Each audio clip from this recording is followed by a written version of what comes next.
Hi there. This video is going to take a look at biofuels and consider the question of food versus fuel uh, as part of a series of videos we've been looking at that connects the agri-food system to a series of environmental problems. And central to this discussion will be ethanol production, which is from corn. It's increased over 500% in the last 10 years, going from 17 to 87 billion liters worldwide. And the U.S. and Brazil are the major producers of biofuel. And in the U.S., it's mainly from corn, and from Brazil, from sugarcane, which is actually a more efficient source of ethanol. Uh, and biodiesel production increased from 1 to 20 billion liters in the same time frame. And the European Union, which the EU drives more diesel vehicles, is responsible for about half of that.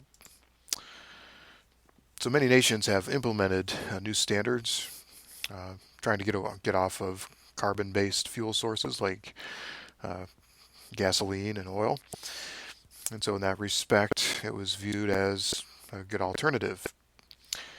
And there's something to be said for that in terms of the climate impact.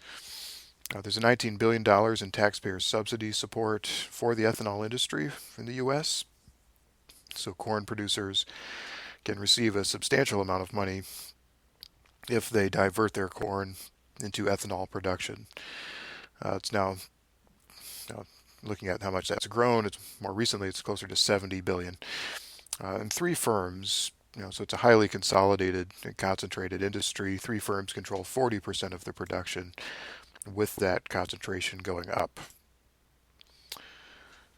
So, unfortunately, one of the downsides of creating so much biofuel from crops like corn is that less corn is going into food.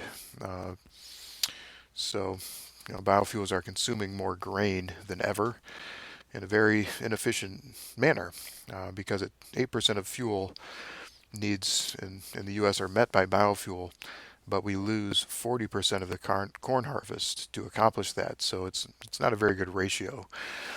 It's not 8% of the corn harvest, it's almost half. And it's barely scratching the surface. So people don't really view this as the future, even though in some ways it looked initially like a good choice as a petroleum-based fuel source. With reduced supply comes higher prices for food. So, with corn going into fuel and less corn being available for food, the diminishing supply of corn means that the cost of food is also increasing. Uh, and that especially impacts the world's poor, who are more reliant on cereal crops for their diet.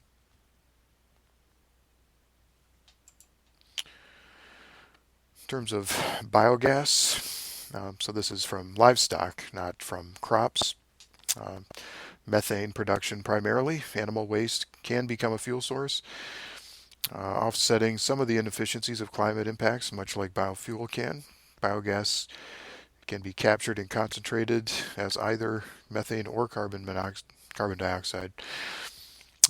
Manure itself can be burned like wood.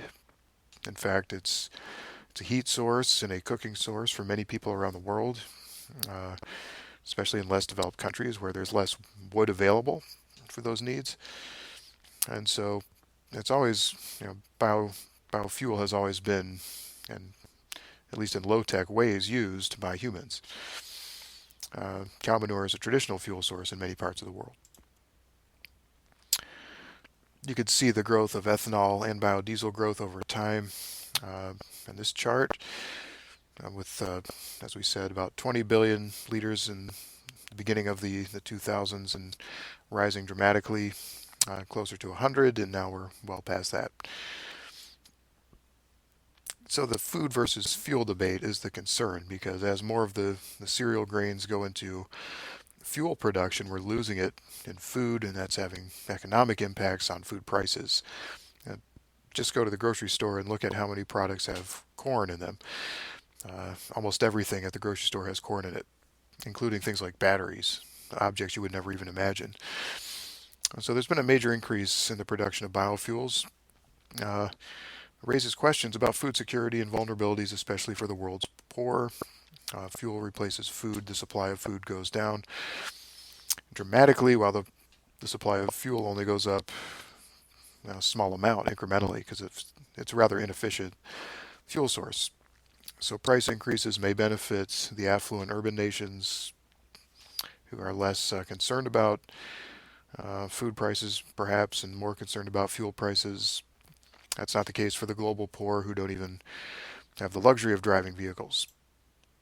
In terms of ethanol production, we mentioned the U.S. and Brazil are the top producers. Along with them are China, Canada, and France. In the U.S., you can see we went from 5% of the corn crop going to ethanol in 2000 all the way up to 40%. So all this is in the last couple decades. We're now past 40%, getting closer to half. So nearly half the corn in the U.S. is going into the fuel tank rather than into people's bellies. Recent technological innovations are starting to improve the efficiency of corn production. Now, the stover, the corn harvest, the stalks, husks, cobs, etc. from corn are being kept in the field, which is lessening reliance on synthetic fertilizer. So this is one answer: is instead of removing the entire plant, leaving some of that plant behind so the organic matter goes back in the soil, replenishing it with some nutrients. But only about a fifth or less of farmers are using this practice. So hopefully we'll see an improvement in those in that adoption. And in terms of the community impacts of ethanol, because a lot of corn producing states were hoping that ethanol production would be an economic boon for them. Some recent research on that has found minimal community-wide benefits. Only those directly involved in the ethanol production saw any kind of economic return. And that didn't usually filter out to the community because a lot of times you have absentee owners who are benefiting economically. And that's often the case with large corporate farms. The people who own the farm are absentee. They don't live there. They live somewhere else. They're merely an investor, sort of like a landlord. So ethanol processing plants, they're part of a wider network, and they may be a source of employment perhaps, and those resources may flow out to the community, but they may also flow out, if the workers are trucked in from somewhere else, which often happens in the energy industry. So ethanol producers tend to locate in communities that are already doing well economically because they have better infrastructure. So it's not likely to lift up extremely rural communities that have poor infrastructure because these processing plants, for instance, don't have to build roads or supply lines. So poor rural communities that need investment actually wind up being unattractive and maybe ignored further. All right, thanks for watching.